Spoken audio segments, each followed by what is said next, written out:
This is a Divorce Curious podcast. I'm your host, Lisa Mitchell. If you're here, your life and marriage might kind of suck right now, and I've been exactly where you are. At Divorce Curious, we're going to say the quiet parts out loud.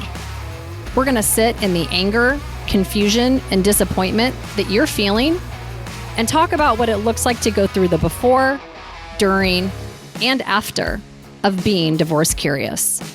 I'm glad you're here.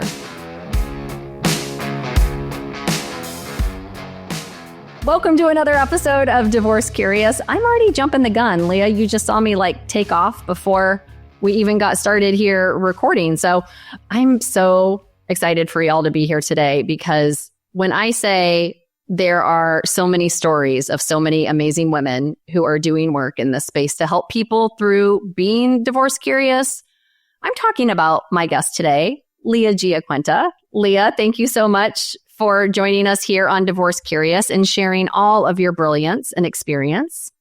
Thank you so much. I am so excited to have you.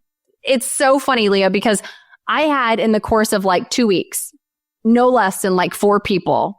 When I told them what I was working on here at Divorce Curious before I even launched, they're like, oh, well, do you know Leah GiaQuinta? And I'm like, who? And they're like, oh, Leah, you need to know Leah. And I had 3 different people introduce us via text and email. So congratulations on being the go-to coach and Sherpa and guiding light for so many people who are going through this process. And I know through my experience of getting to know you that you are definitely somebody that this audience is going to glean so much wisdom and confidence and clarity by hearing what you had to say today. So thank you for joining us, Leah. Would you mind sharing you got a big story, girl, for sure, but do you mind kind of giving us the quick and dirty of some fun facts about you and how you got into doing this work here? Thank you so much for having me. I'm giggling about your introduction as far as being introduced to you, because in thinking about the way that I got started with all of this, I actually had to push through so much resistance to claim that this was going to be part of my new chapter. And by that, I mean, I can certainly start from the beginning, but part of my post-divorce life design, part of my post-divorce journey was figuring out a new career that fit in with my new life. And I think about putting the pieces back together, and they don't necessarily fit perfectly. And in contrast, I would maybe compare it more to a mosaic. And a big part of rediscovering and rewriting my story was figuring out how to create a life that included still being able to be present for my 4 kids that were at home. And my previous career as a physical therapist didn't necessarily fit in the same way as being a single mom of 4 kids as it did in a married household. And so when I decided that I was going to pursue coaching as a way to afford myself a little more freedom and flexibility in my post-divorce life, my idea was actually to do health and wellness coaching. Like I said, my background was in physical therapy, and that felt like that might fit a little bit better. But while I was doing a coaching certification course, I had women knocking on my door, one after another, saying, hey, listen, I am in the thick of things with divorce, and I just need to know the next best step. Can I take a moment of your time? And I kept getting those taps on the shoulder, and I kept showing up at my coaching certification program thinking I was going to do, like I said, this health and wellness coaching. And I finally got a little quiet and said, no, I've got to lean into this. I was actually at a certain point, I was just being stubborn by ignoring it. But I had to lean into it was my ego, because I think I was not ready to put the word divorce on my business card. So that's why when I hear you bringing this conversation up with multiple people and saying, I'm creating a safe place to talk about some of the places that get quiet and giving an opportunity to amplify these conversations. It makes me giggle at this point to hear, well, oh my gosh, divorce. Have you talked to Leah GiaQuinta? Because in the very beginning, I had to work through my own resistance of associating my name and my identity with the word divorce.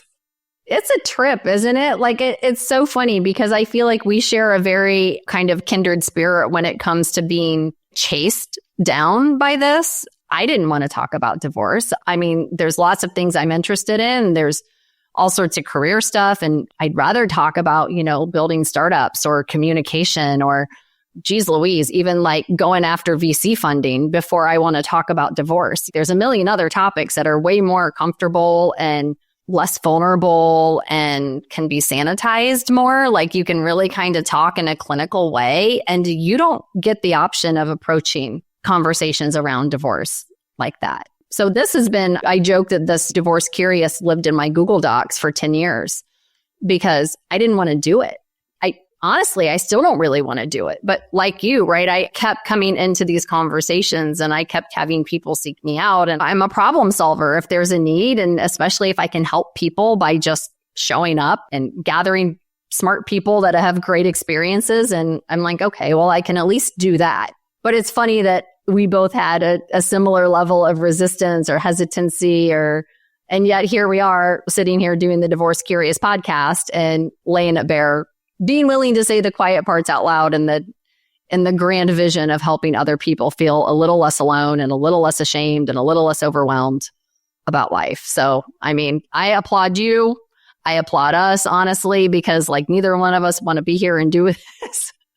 And yet here we are owning something that we could have taken a much more comfortable path, I think, than the one we've chosen. So kudos to you on your bravery and willingness. And I know you mentioned 4 kids.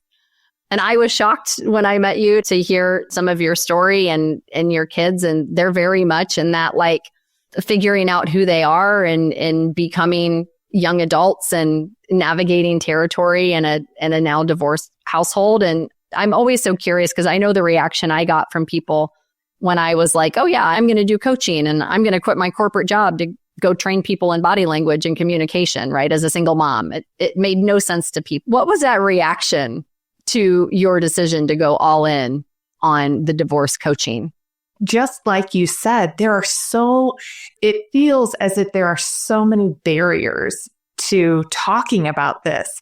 And for me, and I know that you probably feel the same way, getting specific and careful about the way you approach these conversations become even more weighted when you have little listening ears.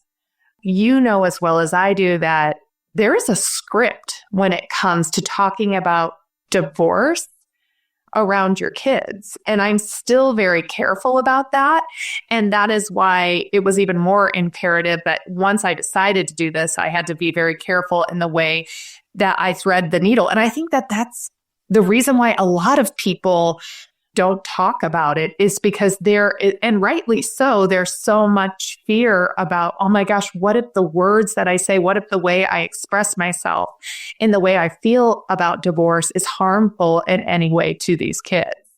I just love that your approach is so thoughtful and that not only are you navigating this space in real time, as I did co-parenting never ends, right? And everybody's other side of the parent equation, if there is a co-parent present, is vastly different and comes with all the complexities of any relationship, plus the stress of divorce, plus your little hearts sharing time between places and spaces and other people, right? I can't think of a more vulnerable, raw, sensitive, scary thing for people to navigate than sharing their children outside of their own environment.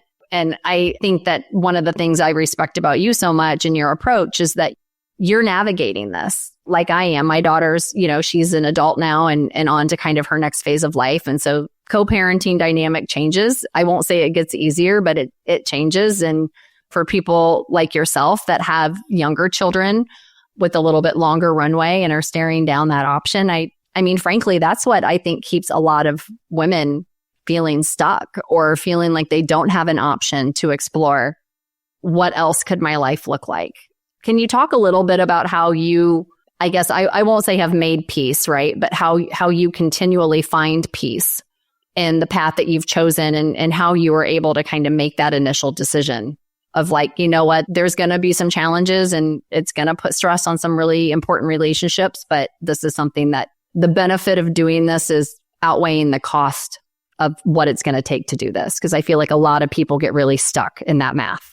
Absolutely. And to your point about this conversation becoming more complicated when it comes to having kids in the picture, I think that's what's so beautiful about you creating this space and even any work where you are any of the divorce helpers creating space for people to talk about it. Because the alternative, as far as not talking about this kind of stuff, does not help the situation and help you show up as the best version of yourself with your kids. So to answer your question, as far as finding peace at the end of my personal story, I think it's important to recognize that everybody has a very specific and a very different story when it comes to their divorce. And I think that is what I love about what I do so much is by taking in everyone's story, it allows for perspective. My story might not be the same as yours and for the many people listening on this podcast, but I can see how if I would have approached this differently, that I may have experienced a different result, and not necessarily good or bad, but just different. And I think that the perspective helps a lot. For me, divorce, and this is something I think that we can all share, divorce is really stressful. Oh my God, yes. Stressful is like the nicest word I can think to describe it. Well, I looked it up. It's not like I needed to validate or justify it, but there's like this level of, there's this index. It's a stress life index. And it ranks the top most stressful life experiences from, I don't know, like 1 to 50. And 1 and 2 were neck and neck, the loss of a spouse and the divorce of a spouse. It was 1 and 2 neck and neck. And not that I needed to utilize that index to justify it. I have anecdotal experience to confirm that it is indeed stressful. But I think what's interesting is that everyone handles stress so differently, right? You've got your fight, flight, and freeze. And so I talk to many people who are like, oh my gosh, this is so stressful. Get me the hell out of here. I'm going to run. I'm going to power through this. I'm going to take control, all of this stuff. For me, I actually froze. What does that look like? If fight is like, get me through it, I'm powering through, full steam ahead, in and out as quick as possible. What did freeze look like for you? For me, freeze looked like that denial phase of guilt lasted longer than most. Sticking my head in the sand. I joke, I tell people if I were in Hunger Games, I'm like PETA all the way, like Therany in the mud and only my eyeballs, maybe this will all go away. But paying forward the gifts that were given to me during that place, I had guardian angels from all over the universe coming. Even my mom said, it's like Rafiki and Lion King. She's like, I want to take a stick and knock you over the head. Like, wake up. You got to deal with this. And so luckily, I had lots of people tapping me on the shoulder, and I recognized how lucky I was to have those people coming at me with real truth and real reality and sticking it in front of my face in order to motivate me to, again, put my next foot in front of the other and take the steps that I needed to do in order to have some autonomy of my own story and have autonomy with my new chapter of life. I think you've said at some point, no matter what story we tell ourselves, we get to choose. And I think that part of my phrase, I'm a firstborn child of 5 kids growing up. And so perfectionism runs deep. So oftentimes I would freeze because I was worried, like, what if this step isn't perfect? And then practicing, getting in that practice of listening, being aware of what was happening around me, and then also getting really quiet with my own voice. And a lot of people, and one of the classic stories I see in my divorce clients, if you're in a marriage for years and years and years, that you start to ignore and abandon yourself in that marriage, it takes some practice to get quiet and find that person inside. And so for me, it was just that continual practice of reaching out for help, for getting quiet, listening to the voice inside of me, and then also just reminding myself to be aware of what messages that I was getting from around me. Sometimes you have to start with that and then get really quiet to listen to your own voice. Thank you for sharing that, first of all, because I think that's so helpful, because the topic of divorce is very noisy right now, especially on social media, right? We're recording this the end of November. This is, dubbed divorce season. Like, more divorces are filed in January after people are forced to spend the holidays and they reach some breaking points. And what's so interesting here is that the narrative is really shifted to, like, women are doing this, right? Like, they're the ones taking action. They're choosing this. And in many cases that is true. Like, women are being more empowered. They are being less willing to be unsatisfied or uncared for or unloved or to stay in a marriage out of obligation. But I think there's also still a lot of women that are, like, not choosing divorce and are still in the process of divorce, right? And I think there is a difference in dynamic from the starting line of, if you're choosing it, that is a more empowered, it doesn't mean it's easier, but from the beginning, if you are choosing it, that is just a dynamic that is more empowered than if something is being chosen for you. And I think it would be really remiss and unfortunate for us not to just acknowledge that if you are finding yourself in a divorce, if you're listening to this right now and you're like, I don't want this at all. I did not choose this. There was a catastrophic betrayal of some sort, or just the classic went out for milk and didn't come home and filed for divorce. Like, there are a lot of women who are not the ones choosing divorce, but are still in divorce. And I think that dynamic can feel very different, and can feel, instead of starting from a place of empowerment where you're making the decision, you're having your power maybe taken from you, or it can feel like you're coming from a place of disempowerment. Leah, what might you say in that instance? Like, how are you able to come from a place of denial and working from a place of freeze of, like, this isn't happening, or I don't want this, or I didn't choose this?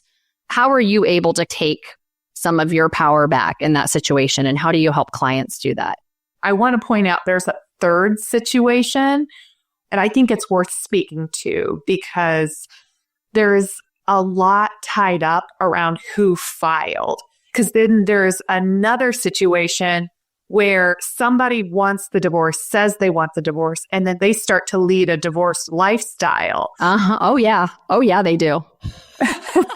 But won't be the one to own it.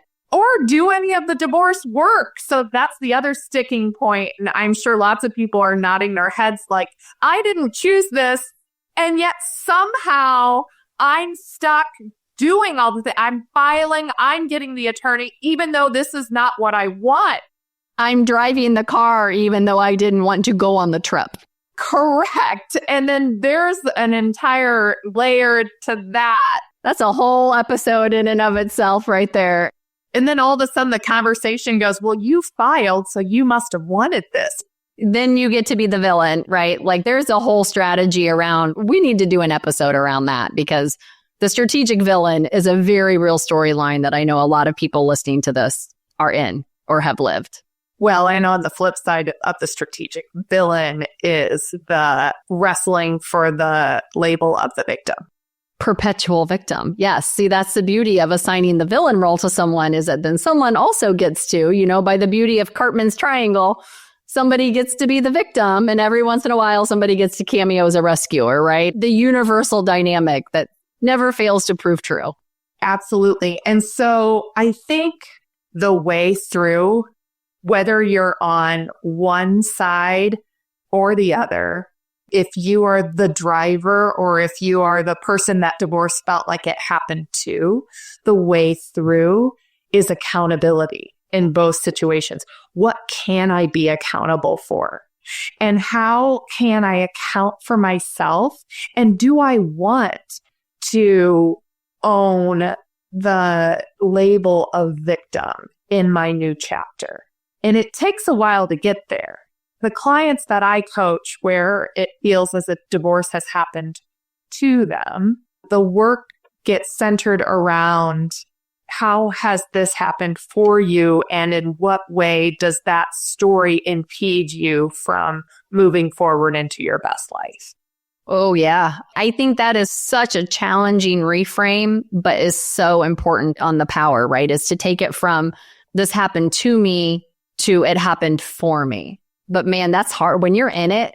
When you have somebody who's so far in it, like, let's just get really real for a second here. When you have somebody who is in a situation that feels like they are like damn near a hostage, right? Like, this is not the choice I want. I don't want to go set up another household. I don't want to be a single parent. I don't want to change my social circle or my status, or I don't want to take my ring off. What are some questions or what are some ways when you're coaching people, Leah, that help bring that matter of choice and that reframing of it happened to me to for me? What are some ways that people can start challenging themselves to reframe that? Well, first of all, I think that it's really important that in those situations, there are several marital situations that they are working out of, that they are getting messaging that is saying the opposite.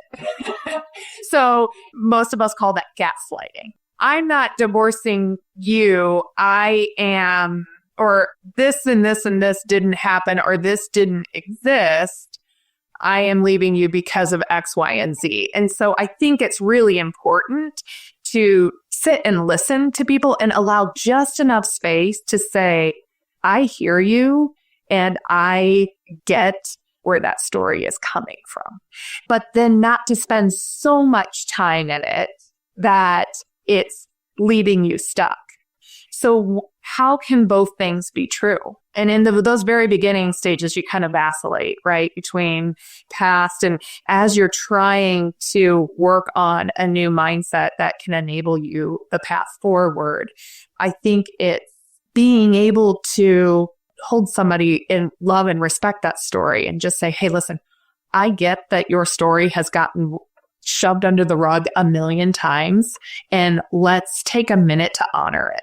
Which is such a grace-filled position to stand in when somebody has like been gaslighting the shit out of you forever, right? To then be able to take a step back and be like, let me give you space to be heard and to narrate the story that you are experiencing or that you believe to be true in the sake of like understanding and ownership of that story. But man, that's tough. Like, that is an act of sacrifice and courage, I think, for somebody who knows that that's not real or has such a vastly different lived experience from the story that's being told, to be able to like receive that story or that perception with grace and space. Because every ounce of me in that situation wants to scream like, what are you even talking about? Like, you're right. And I have to rewind myself to your point and to speak in solidarity to that feeling right there. I had my people going through my divorce. I was lucky enough to have the support of my parents. And I also have a best friend and I remember my parents giving me the advice, the goal in all of this is indifference. And all I could hear was, let's speed this grief stuff along. This is messy. These feelings Can you neutralize your emotions, please? And so all I heard was like, grief was a race and I needed to work harder to get to that finish line of indifference. I know there's so many people listening to this right now that are like, oh my God, me too. Same thing. And God love them. I mean, they mean so well. I mean, not to totally stereotype that boomer generation. But. Well, the way I put it is like, can you hurry up so I feel comfortable again? I'm uncomfortable with your feelings or experience. Can you just put that aside so I feel okay again. They didn't necessarily grow up with the tools of sitting next to someone with uncomfortable feelings. And I think that right there is the key, is finding your people that can be comfortable with your mess, with sitting in your messy feels with you, because they always pass. They do. And it's so hard when you're in it. I think of it as like inflammation. Like you're finally starting to feel good again, and it's a flare, right? It's an inflammation flare. Somebody says something, or you get a text, or an email comes, or a schedule gets disregarded, or something you agreed to comes back up to debate again, right? It's just like this constant state of inflammation of your emotions, of your body, of just your mental health. Like everything is constantly getting inflamed. And I think to ignore it doesn't make it go away. But to receive it as your identity doesn't let it pass through. And so I love how I want to talk just a minute, because I think for the people listening to this, it's really important for them to think in their own story and however they're looking for support. Like you approach your coaching kind of segments a lot like I do things here at Divorce Curious, right? Like you have divorce contemplation, which for me is just before. You have the divorce transition, which for me is during, and you have the post-divorce life design, which, by the way, I love that because that's exactly what you're doing, but it sounds way more fun the way you say it as post-life design than I say after. But that was part of the reason I love how you focus on, let's identify and solve the most urgent things at each phase that you're moving through.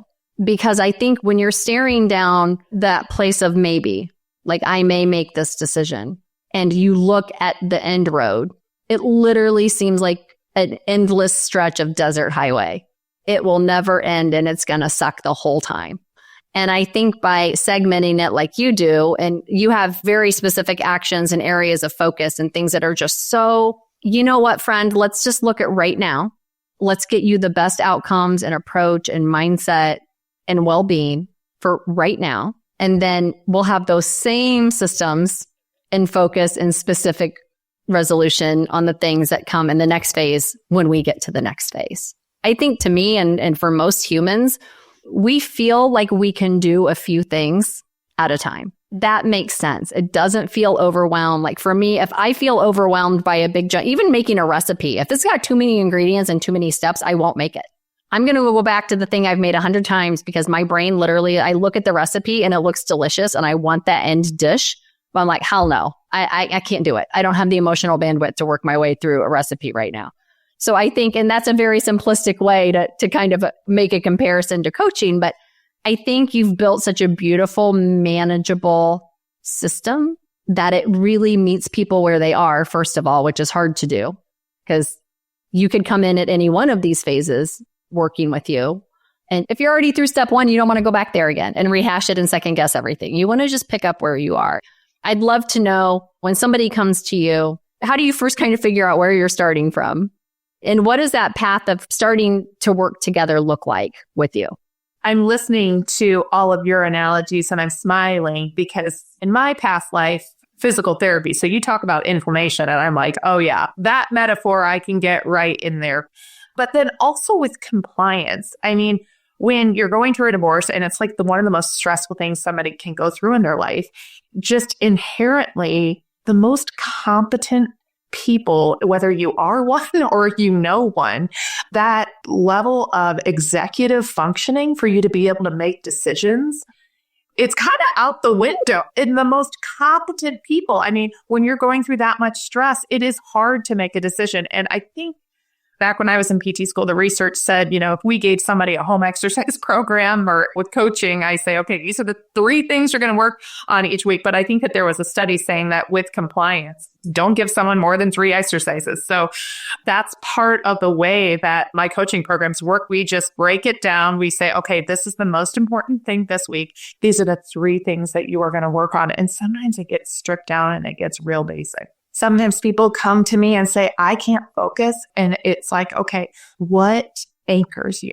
Let's think of just a few things to anchor you and how can we implement that every single day? And if you're not anchored, then your kids sure as hell are not going to feel anchored because they pick up on everything. So a lot of times it's just putting your oxygen mask on first, and signing up for coaching is a lot of times the first step. Like, okay, I am going to commit and dedicate to saying yes to help so that I can show up the best version of myself every day. I love that. I think to me, like even just hearing you say that in such a simple way made me feel more calm, because I am one of those people who will run or fight or ignore if something feels too overwhelming for me. And I did a trauma-informed interview training recently and just really dove deep into how people's brains literally function or don't under that freeze, fight, flight, traumatic event processing. And for some people, even the most well-intentioned, I'm going to get my to-do list and I'm going to do all the things to have a good divorce right now. Literally, your brain is like, nice try. There's no way. I don't care how many sticky notes you have or how many lists you have. We need to do things slowly. And I think what I love about your system is that you really help people understand that progress and healing compounds over time. It is not a 0 to 100. Do these 10 things, you're better, or do these 10 things and your divorce feels better. It's like, let's find the things that benefit you immediately and let's continue to compound and grow on your healing through your process, which I think is just such a gift and such a beautiful approach. And what I really respect about the way that you coach is like, it's not the demand and it's not the speed. It is that continual compounding wellness that I think feels so out of reach, or it just seems impossible when you're in it and you feel like you're getting punched in the face every day, to think that like someday I'm not going to feel like I'm getting punched in the face today. That alone gives me hope to be able to share that with people listening today and let them know about you and how you coach and your approach and the resources that you have. And I know you have a ton of, honestly, I could talk to you forever. Like there may be a part 2, because like there's so much, just like with divorce, there's so much to talk about and how to get through divorce. But for the sake of everybody's, drive time and commute, I want you to tell people, Leah, where you're so generous with your information and your resources and your time. How can people best connect with you to start working on that compounding healing and well-being through their divorce process? I would absolutely just direct anybody to my website, because that is where you can find some resources. I've got a blog up on there that definitely touches a few typical divorce conversation topics. You can sign up for my newsletter, and I can also drop information in your inbox, and it's not cluttery. It's just once a month, just some different tips. You can figure out where to follow me on my socials. And then most importantly, you can sign up for a free consultation. And I offer those to anyone who is coaching curious, to see how working with a coach might be able to be just an additional form of support to hold your hand and create a package that might be able to work for you for whatever part of the divorce journey you are in, whether you're contemplating, you don't know where to start, whether you're in the middle of your divorce and you're trying to figure out how to make all of those decisions that you want to put into writing as you're coming up with an agreement on how the rest of your life is going to look. Or if your divorce is finalized and you're like, okay, well, here I am. This is where all of the pieces fell. And I'd like for somebody to just kind of be with me as I intentionally and mindfully put those pieces back together and create a mosaic of something that I can deem as beautiful and hopeful. I'll put some links in the show notes for those of you that are listening or watching this. Her website is leahgiaquintacoaching.com. And again, I'll spell it out for you. I'll put a link in it in the show notes so we don't have to figure out how to get all the letters in the right place there. But I would encourage anyone listening to this, anybody watching this, to go connect with Leah and sign up for the newsletter. If you're in it, having a little bit of encouragement, having a little bit of hope just show up in your inbox, I think is really such a game changer towards keeping your mind pointed towards positive outcomes. When I think Leah, I can't imagine a better voice to have show up in your inbox when you need it than Leah's. So Leah, thank you so much for being here with us on Divorce Curious. And for anybody listening, whatever phase you're in, if you're contemplating, if you're in process, if you're putting together your life plan, your post-divorce life design, as Leah calls it, this is for you. And if you are having these conversations with coworkers or family or friends, and you want to just say, hey, I don't know exactly how to help you, but I think maybe this podcast and these coaching resources could really do you good. Share this, share the links. The podcast is available anywhere that anybody wants to listen to their podcast, whether it's Apple or Spotify or YouTube carries it too. So share the link. The other thing you can do to get it in front of more people, maybe that you don't have a direct relationship that would benefit from this, is to leave a rating and leave a comment. And again, you can do that wherever you're listening to this. But I just really want to encourage you, stay connected. If you're going through this, it's very easy to just feel like you're on an island. And if you don't have friends and family that are supportive of you, or you don't have somebody that you feel like can really relate, please find the free resources, do the call with Leah, get connected to her newsletter, follow along here at Divorce Curious, and we will do our best to be on the ride with you and help put you back in the driver's seat of your experience. So with that, I'm going to say, stay curious, friends. And until next time, be well.